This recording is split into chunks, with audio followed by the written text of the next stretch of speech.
So we have put it on there to set a limit because it's costing us somewhere.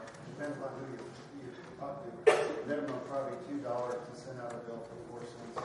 So It cost them 30 cents to write a check. yeah. So the utility board directed Jennifer to contact the software people and see what we can do to set up, how we can set this so we don't sending out bills costing us 10 times what we're asking.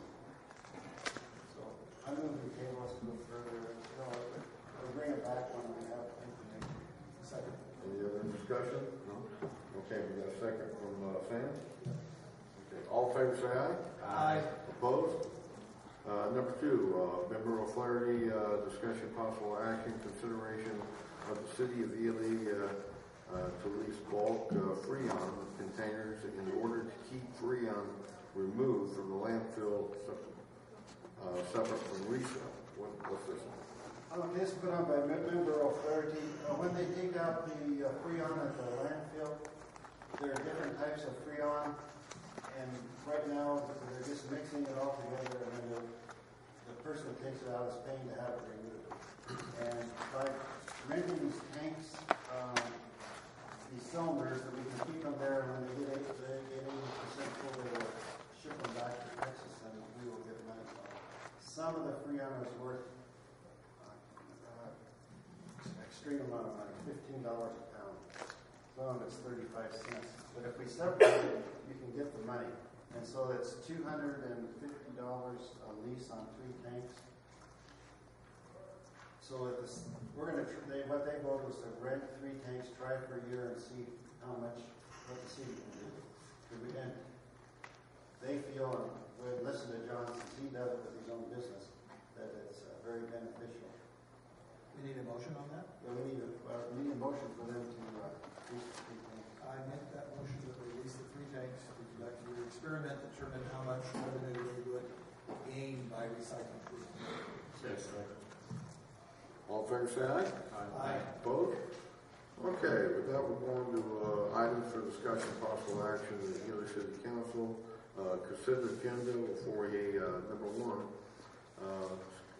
Discussion, possible action of the minutes, January 23rd, 2014, and discussion, possible action on paying bills, January 30th, 2014. So move. Second. All in favor say aye. Aye. Opposed? Very good. B, new business, Councilman Westland, discussion, possible action, consideration, order a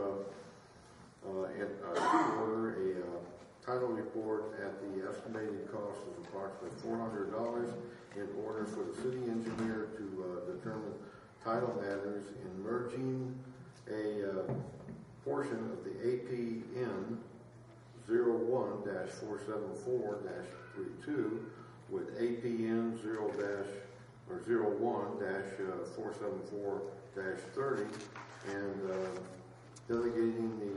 dedicating the portion of the APN 01-474-32 as right-of-way for Winter Road. Very quickly, I'm going to hold this up as an example of doing things the wrong way.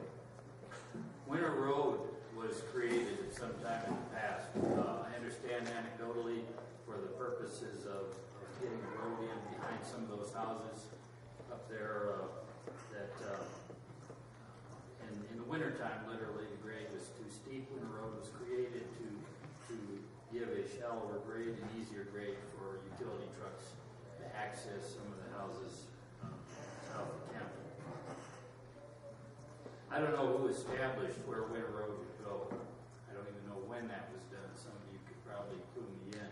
But what we have found out, now that we've considerably improved it, we did learn that Winter Road bisected a lot that the city owns, and I think we should probably attempt to sell because I don't see that the city has need for it. Looking into that, the possibility of selling that property led us to find, BJ, our city engineer, discovered that in fact it appears that a portion of Winter Road crosses some tribe land. some land belonging to the Ely Shoshone tribe. And what is requested here is some title work to determine whether in fact the tribe still owns a piece of ground under Winter Road. And if they do, then that'll begin a process to try to get that back from them, so we can properly dedicate the road.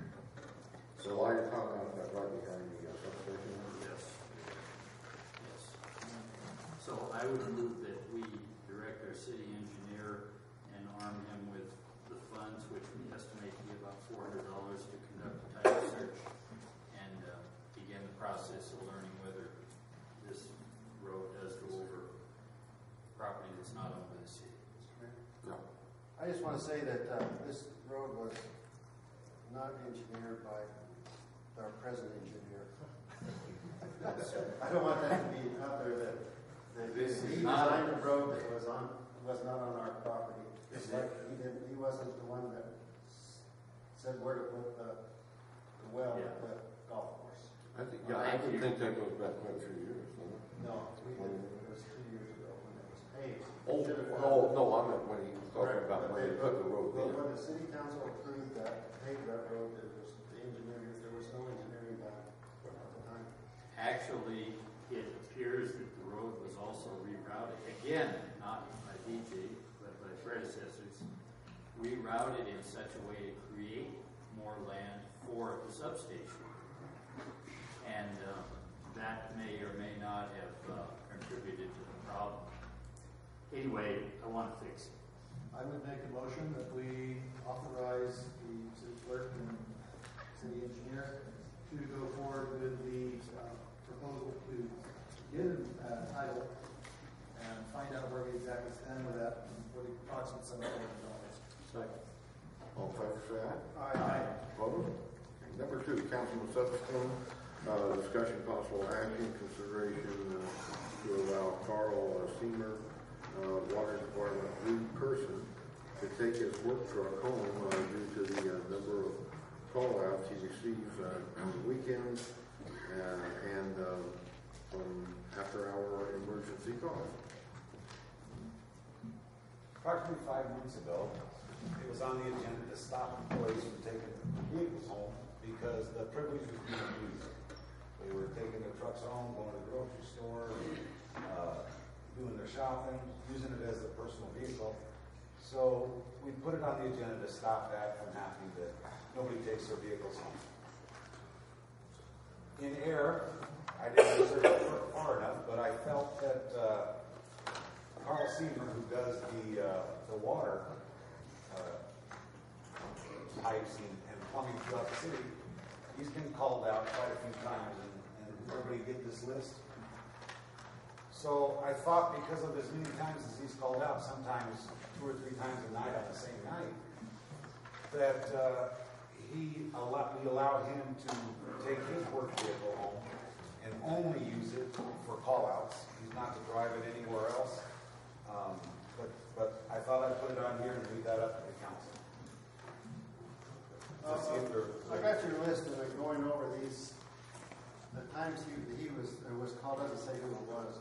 But in December, there was 9 call-outs. Only 2 of them were used with his vehicle that didn't have to go to the shops to get equipment that needed to do that. Equipment. And in January, 9 times, there was only 1 time that he had what he needed in his own truck. So it's a lot of calls, but there's not very few times he's got to go to the city shops anyway. And his truck that he uses is 2 blocks from his house at City Hall. It's not like he's driving from miles to go get a truck. Okay. So to me, He still drives from his house to City Hall. He keeps the truck at City Hall. I know. You're right, he doesn't go out to He the doesn't. plant, but he does have to go out and get his truck. But the rest of the calls that are, like in January, there was sewer call-outs, check plant, check the sewer lines. The only one he didn't was a fire hydrant. But that is very few times that he needs a truck. And it's safer at the city hall than it is in the, so. Well, I'm going to watch this one. Ron, do you have any input here? I spoke with Carl this morning, and he said it didn't matter to him either way.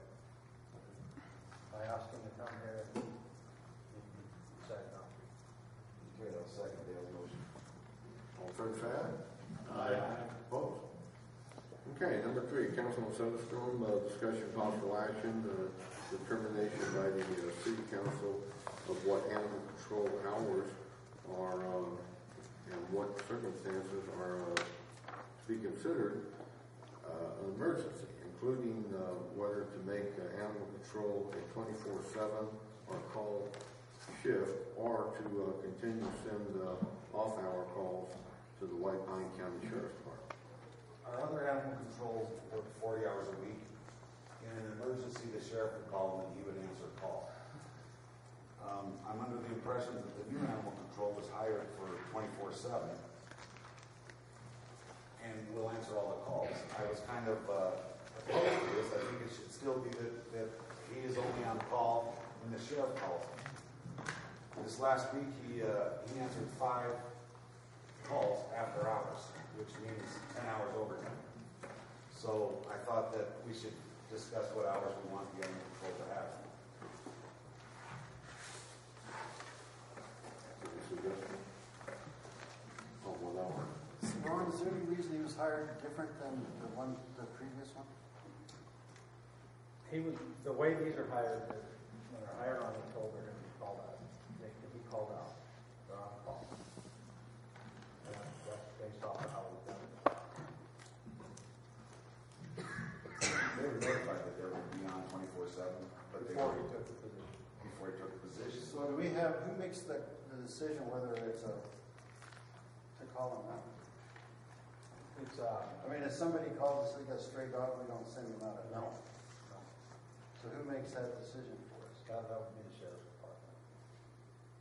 If it's an emergency call where he needs to pick up an animal, then he gets called out.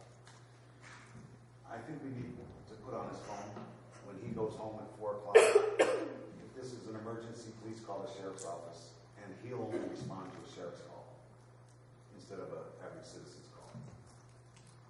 That's a great idea. Need a motion for that? Make the motion. Second. Who made the motion? I just said, Bruce, make the motion. Oh, I thought you said I made it. No, that's what I thought. Okay. You can make the I'll motion. make the motion. Before you make the motion, how did Todd handle it? Was that how Todd handled it? When the sheriff calls him, and if it was an emergency, say that there was like a dog fight, he went out there and got the dog. Okay, so Todd didn't answer the phone himself, Not unless it was the after- sheriff. Unless it was the sheriff, and he has, it was programmed on the phone, and he showed me where it did show if the sheriff did call, it came across the screen. Okay. So I would make the motion that. Oh, you're participating. Oh, you did? No. Oh, okay. No, Then I'll second. Who made it? Andy made the motion. Randy didn't make the motion. Okay. You second. I said it. You seconded before you made the motion, didn't you? Okay. All right. All in favor, say aye. Aye. Opposed? All right. Number 4, Councilman Soderstrom, discussion possible action, consideration to allow Robert Walker, animal control officer, to take home the animal control vehicle to answer emergency calls during the off hours. I move we quash this since nothing necessary. Second. All in favor, say aye. Aye. Opposed? Number 5, Councilman Westland, discussion possible action, consideration of plans to preserve historical playground equipment at Broadbent Park. Okay, everybody thought this was dead, didn't they, including me?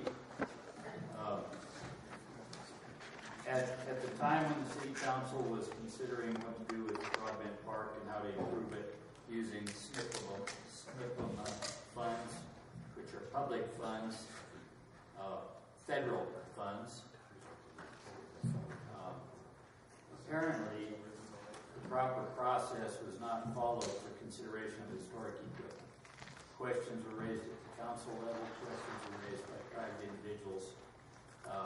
State Historic Preservation has assigned the duty of public input on the disposition of the playground equipment, the historic playground equipment at Broadbent Park, to the BLM. I'm sorry that I do not have handouts prepared for you. I will give you a name, and hopefully hopefully I can get some consensus here. I would hope that I could post this information at City Hall first thing tomorrow morning. Leslie Riley at the BLM is the person that you want to contact, and anything. She stressed on me. Any concerns that you have, desires, wishes for the equipment, ideas what to do with it, please scribble it down on any kind of a postcard and get it to her.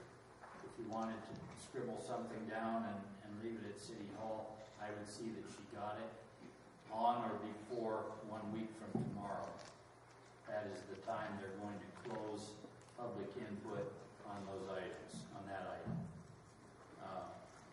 So anyone who is interested, has any ideas about what should be done with that historic playground equipment at Rockland Park, I would really urge you to get involved, and I hope I can ask Jennifer Rogan if it would be okay to provide information down at City Hall about this to anyone who calls and post it on the bulletin board. Would that be all right? Yes. I don't know if it's appropriate. Is it possible to ask the city council whether they would be willing to endorse anything officially? I don't know that we agended it. Maybe we did agenda it properly. Consideration of plans to preserve historic equipment. The city council, I believe, could write a letter of support for that equipment. I would make a motion that we write a letter of support for that equipment to be preserved by the BLM. Second. All fair say aye? Aye. Opposed? Okay, and we had a 5 o'clock public hearing. We're going to go over that. I'll bring into that now. Number 8. So the city council will recess the regular city council meeting for a public hearing at 5 o'clock. Number 1, council members, public hearing, discussion, possible action. Second reading of ordinance number 665, an ordinance amending Ely City Code section 1-6E-5. Is there any public comment on this?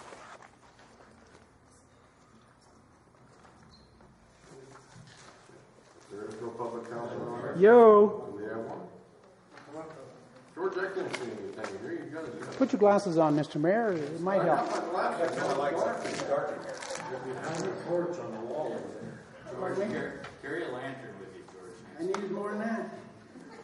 Mr. Mayor, the ordinance that you're speaking of is not in the packet. I'm not sure exactly what it says, and I would at least ask you to read it so those members of the public that have no clue what you're talking about would have some clue. And that includes me. Yeah, Jennifer, do you have a copy of that? Jennifer Lee? That ordinance is in every packet that was distributed. Ma'am, I don't have it here. I'm sorry, it's a bit back in the papers. Then, if you don't mind, read it then. Very back in the papers. It's the last thing in the packet.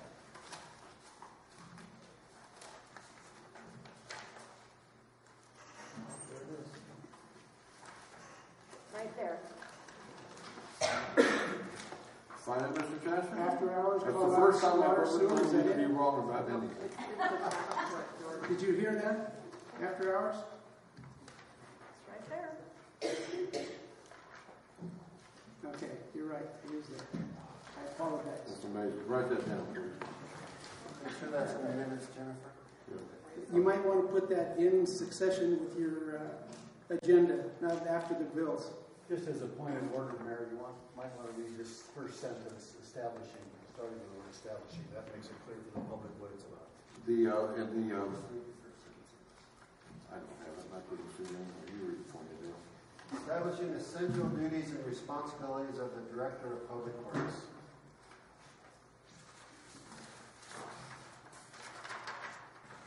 May I add to that? This is public comment, Mark. I was just trying to answer this question. I'm not sure if Mr. Chachis, did you want public comment on this then? No, I just want to know what it was all about, Mr. Okay, Mayor. thank you. Sometimes Anybody you for public get it comment on this? Now we know what- without any explanation. Okay, if there is no public comment, do we have somebody coming down now?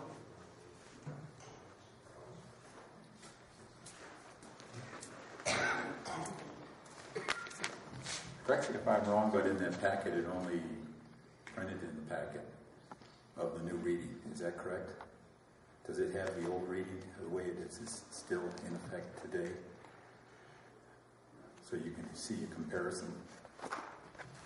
Because I had no idea what, I read the new way, what it means, but I had no way of comparing it in the packet as, supporting information as to what it's changing from to what it's going to change to. By the way, my name's Don Carrington. Mr. Mayor? Yeah. If I may address that, the current codes are online now. I'm sure you're aware of that. Okay. I think for the benefit of anybody here in the public, this is very short. What this is, this city code that we're talking about is amended as follows. Essential duties and responsibilities for the department head responsible for the overall management of the Public Works Department and assigned personnel and programs. The director may function at the discretion of the mayor and city council as parks and maintenance director and cemetery sexton if appointed as otherwise required by the Ely City Code as the case may be.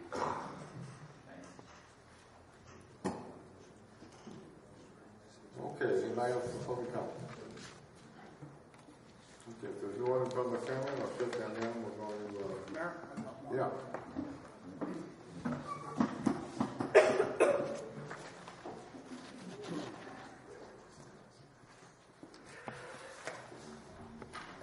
Rick Stork, city resident. City Mayor, I'd like to know who authorized buying sweatshirts for every city employee. Sweatshirts? I don't even know what you're That's talking not about. anything, this is Has about nothing to do with the this is ordinance. about the ordinance. Oh, okay, I thought it was public comment, I'm sorry, I thought you were on public comment, but I'll just bring these up after bid. Public comment again. Okay. Okay, there's no other public comment on this agenda item. I will move on. And number 9, discussion possible action items pertaining to the public comment, public hearing.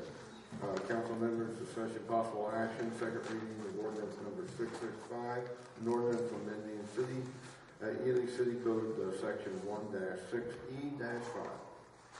Move that the ordinance be accepted. All in favor, say aye. Aye. Opposed? And we'll go on number 10 report, starting with Sam Hanson. Your report, Sam? Talked out. Okay. Marty? Yeah, very quickly, the past few days I've been in San Diego attending an ASME convention, that's the American Society of Mechanical Engineers. I'm on a committee that's establishing codes if we want to build a new boiler for locomotive 40 or 93. You wonder what that has to do with this meeting. At that meeting in San Diego, I got to meet with many other people who are involved in the same business that we are, which is preserving a railroad, specifically a steam-operated railroad. And I'm just going to say that we are achieving quite a lot of notoriety, if you will. A number of those people are following the Ely Times online, and I got a lot of advice. Sure, the finances are being taken care of.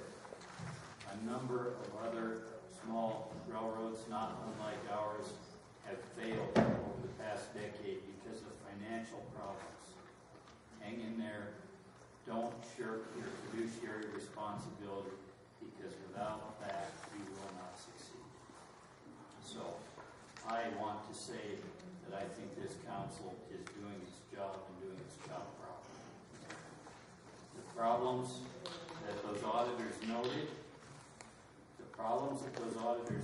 have been addressed by the auditors for years, and it's only the result of insistence from this current council that these problems be corrected, that it appears maybe they are being corrected. So, that concludes my report. And your report? We're doing well moving forward, and we need to start putting out a more positive note, as I mentioned earlier.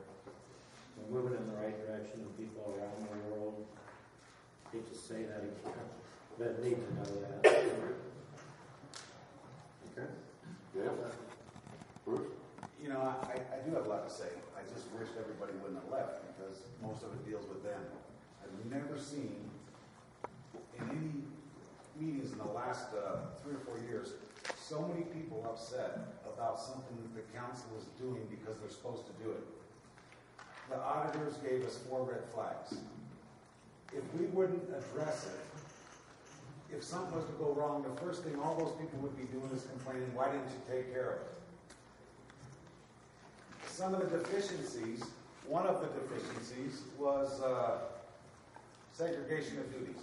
I can guarantee you if Ron Jenkins hired his wife to work at City Hall with him, all those people would be attacking us for doing the same thing that Mark Bassett's doing.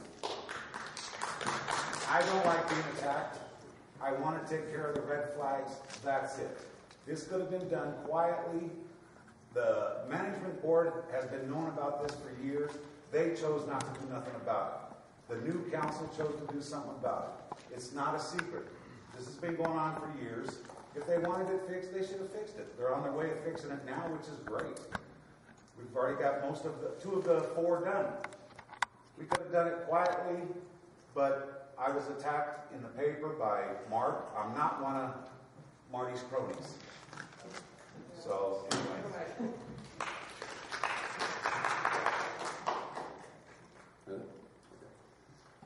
My report. We're here tonight because of the crowd we had. The room 108 we have over at the Armory, which is going to be our new spot for 2014. Found out that it only had capacity, a room capacity of around 45. Now, normally our meetings run around 25 or 30. So the first thing I thought, well, we'll just put it into the gym. I called Paul Johnson over at School District. Paul said, no, we got a scheduled event we're doing over there, but it's the last one of their season, the wrestling season. So we couldn't do it there. So I called the convention center, and they were booked tonight.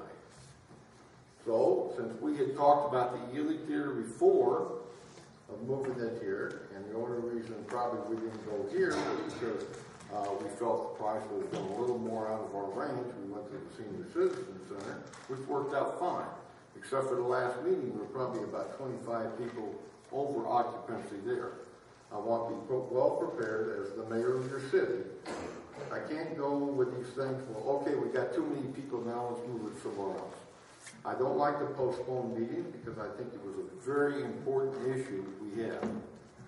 And so I went with the theater, not thinking what these guys have been thinking about. I wasn't thinking about the ownership. I was thinking about a place to have a meeting.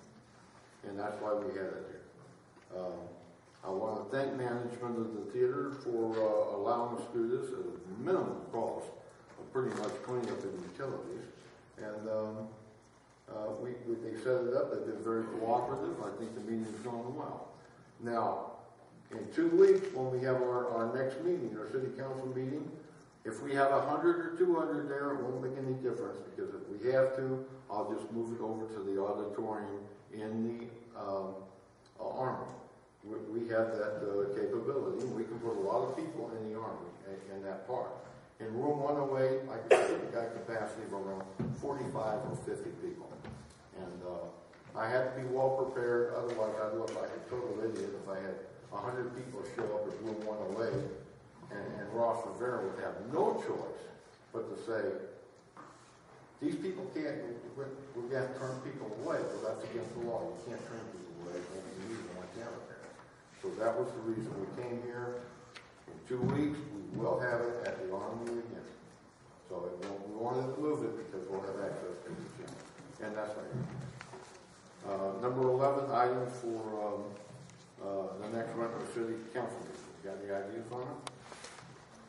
I was going to put that agenda item from the railroad with the ad hoc committee back on. Okay. Anything else, guys? Okay. And since it was a voluntary personnel session with Ron Jenkins, and I couldn't go on the agenda, since it's been resolved, there was nothing that was actually done wrong. He just wanted to clear up some things. He felt that's been cleared up. And I'm just dropping that off the agenda here. If I could just raise a point of order. Yes, sir. It was suggested that agenda item was improper. It was approved by the Attorney General's office before it was put on that agenda, so there was nothing improper about that agenda item. And Richard and I talked about that, and I knew that. That wasn't why it was dropped. It was dropped because Ron felt that it was all resolved what happened. And it wasn't because of anything that Ron did wrong. He just wanted to get some things cleared up at the city council meeting. No, I'm going to that night. Yeah, that comes after this one. Oh, I was just doing squash.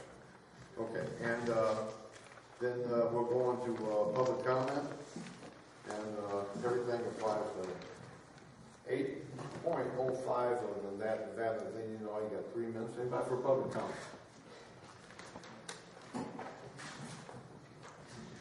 I'm John Cobb. I just wanted to finish, at my age you forget what you're going to say next once you say one thing. But what I wanted to say was I went to the county commission, talked to one of the commissioners about the WP up there on the hillside. And he looked at me and he said, if you don't like the way it is, why don't you get a group of people and volunteer to go do it yourself? I said, I want you to take it to the council. Well, you can need to get some volunteers and go do it yourself. So then I went and talked to Bruce Fetterson right there, and this has been a few weeks back, and from what I understand, that he had his son and a group of, I don't know, high school kids or somebody, they went up there and straightened it up. It looks good. They painted it, whitewashed. Let me just correct you a little bit. I Okay. didn't have my son. When you had asked me and Mike Koster, you met us at the grocery store, you asked us about the WP. Correct. And I said we would look into it. 2 days later, my son pulls up and his truck's full of paint and mops. And I said, where are you going? He said, we're going to paint the WP. I said, oh, good, that was just brought up. I'll let him know it's going to get done. I still don't know who did it. I mean, I know my son did it, but I don't know if he did it with the football team, the basketball team, or the baseball team, or all the sports teams. Well, okay. The point all I wanted to say was thank you, because it needed to be done. And it's too bad that all of the people had gone, but I got a couple of facts to state. And it's just, I want to state some facts.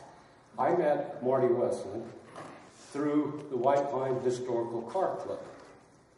And at that time, I questioned him. I asked him a few questions. I said, well, I thought you worked at the railroad. He said, well, I used to. That's why I came here. But he says, I've been fired. And the fact is, I didn't question what he was fired for, why he was fired, or any other reason. But the fact is, since then, I helped him campaign to get on the city as a counselor. And a lot of people that I would go around campaigning for and said, no, he wants to close the railroad down. I said, what's the matter with you people? That's the only reason he came here, is to help prevent that, preserve the railroad. Marty's passion is railroads. He goes for weeks down at Williams, Arizona, to work on their steam engines down in Williams, Arizona. And I know I've seen him do that many, many weeks at a time. He also goes into Southern California to work on their steam-fired railroads. So that's the fact. And the other fact is, I never, ever heard him once say a bad word about Mark Bassett. I don't know if he's ever said anything. I've never heard it come out of his mouth. And I've been around him a lot. So thank you, and I appreciate this council, because in my opinion, this is not a fact, but it's my opinion. This is the best council we've ever had in a lot of years. Anybody else for public comment? See, body's purpose.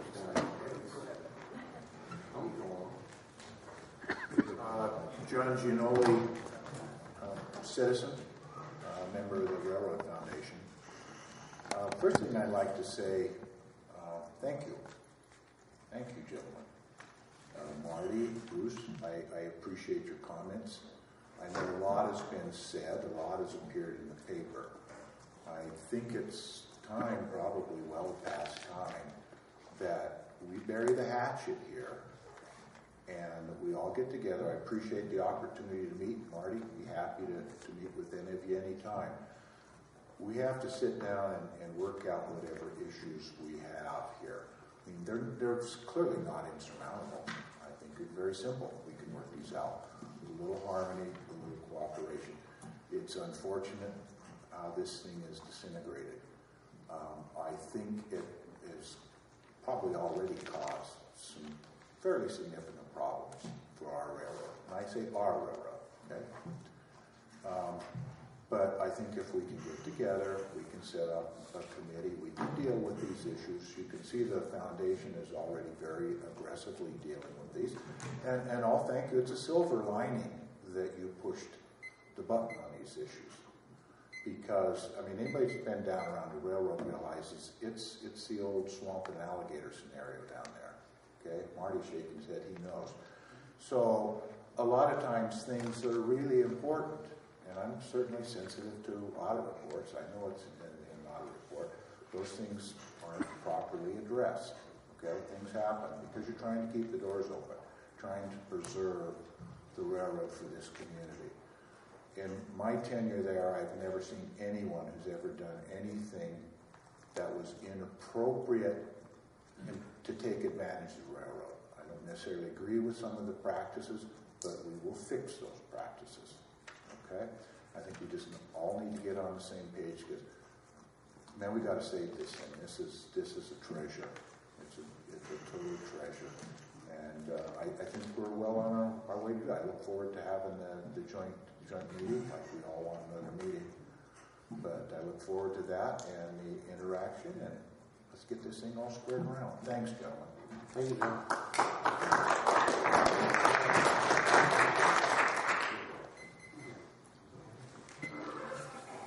Okay, Mayor, I'd like to know who authorized buying every city employee sweatshirts and that with the city logo on it. Everybody got one except for the fire department.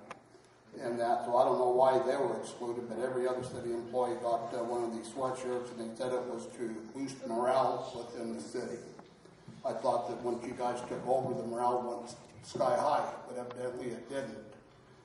And that it doesn't look good when you go down to have breakfast at 8:30 in the morning, and you have one of the city employees bellied up to the bar wearing your City of Ely shirt that you people pay for with our tax dollars, drinking and gambling at the bar at that time of the morning. And that's no good advertising for the City of Ely. And that, so this way these shirts are going to be used. I would suggest that you pull them from everybody and get rid of them. And that, also I'd like to know that if the employee that had his sweatshirt confiscated by your public works director for putting sexy in front of his name is going to get it back or not. If not, then maybe the employee that is sitting at the bar with the City of Ely shirt on at 8:30 in the morning should have his t-shirt confiscated also. Anybody else for public comment?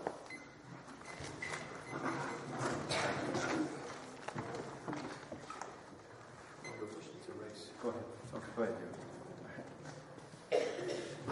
my name is Gary Estrada. I'm the reporter for the Ely Times. For those that might not know me, I know most of the people up here already.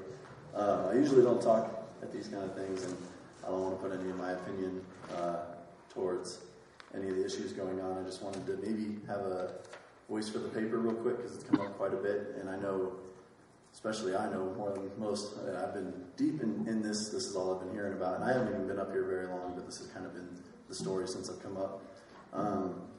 First, I hope that the coverage that I've been providing hasn't hurt any fundraising. Some people talked about, there has been some aspects of negativity. I haven't been trying to put any of that in there from my own perspective, but I did want to get comments that were passionate from different sides of the whatever in there to kind of represent. And then I also wanted to keep continuous coverage in there after the last city council meeting because I felt like a lot of people showed up that didn't necessarily have enough information to speak accurately about the issues. So anyway, I basically just hope that the coverage has been okay, and that, I don't want to say how I feel about anything, just other than that it hasn't negatively impacted it, because the intention from me in the paper was to get more information out there and provide people with a better rounded picture of kind of the different arguments going forward. So I felt like I should say that. So. Thank you, Mayor. Jared, just keep reporting the news. Reporters, you do a fine job.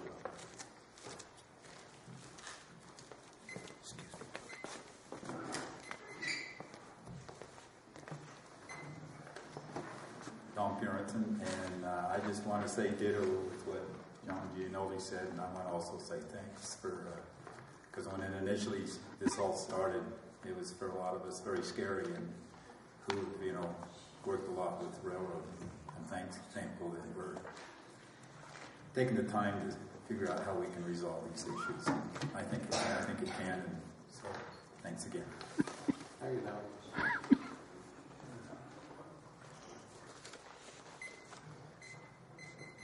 Eldora Johnson again, resident of the city of Ely.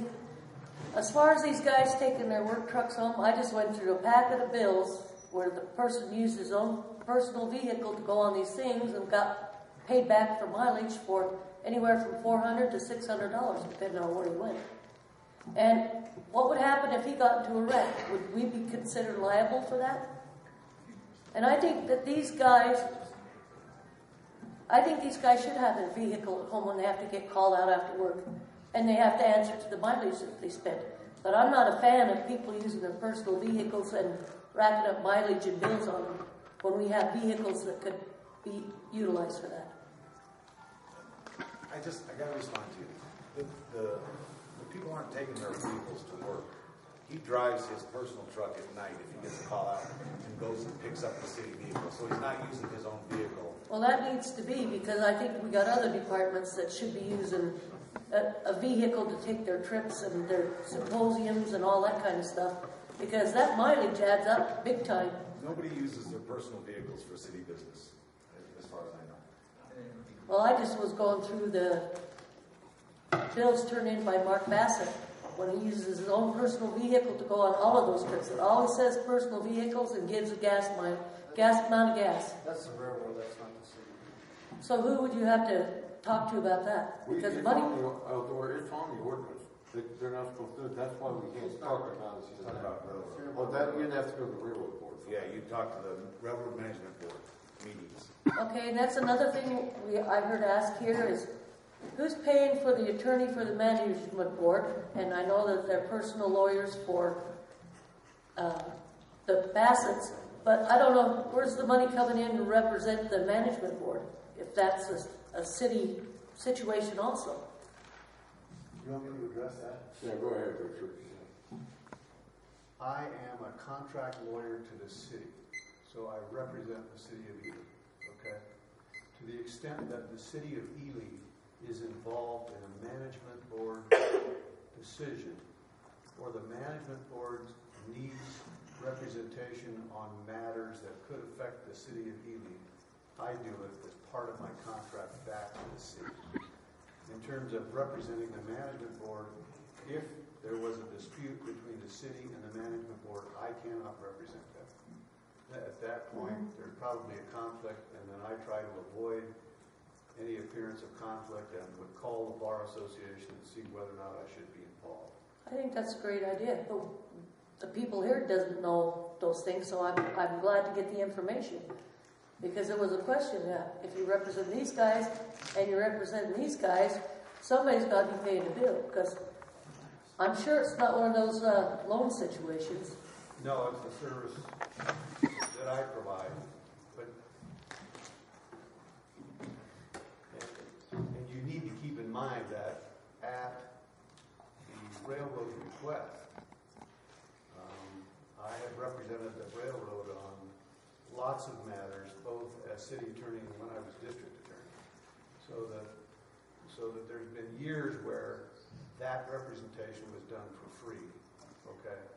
But certainly not at the management board's expense. I don't believe I've ever billed the management board in whatever capacity I've worked. Well, that's nice to be cleared up that it's not costing money from the boards and stuff to pay for other things. So that was questions I heard all around me. So I thought, I'm going to be a dummy and go up there and ask.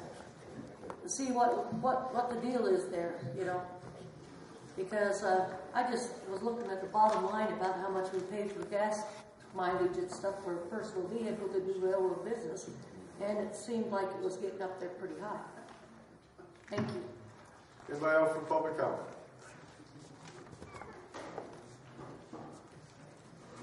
I'm Linda Early, and I don't want to address any one particular issue. I just want to remind you people that you are working for me and all these people out here. And we expect when you come to a council meeting that you have done your homework. I am tired of this tabling. Winter Road and the children's playground equipment have been on the agenda for months, and nothing has been solved. Thank you. Oh, and by the way, get a microphone for each of you, please.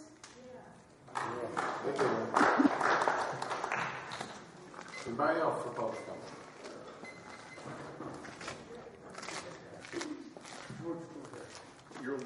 I'm not going to be that long. I am Mike O'Brien. I live up here. Don't ask me my address because I don't know, because I'm going back and forth between here and Vegas. You guys know. I have no. Listen, I'm walking on dead water. I have no idea where I'm at anymore. Though I want you guys. I've been around 125 foreign countries, in combat, out of combat, working with federal governments, working with foreign governments. The people in this town, and the newspaper guy don't even know this. I grew up in the Midwest. The people in this town don't realize what you guys have here. You do know what you have here. It's special. There's nothing like this anywhere else left in the United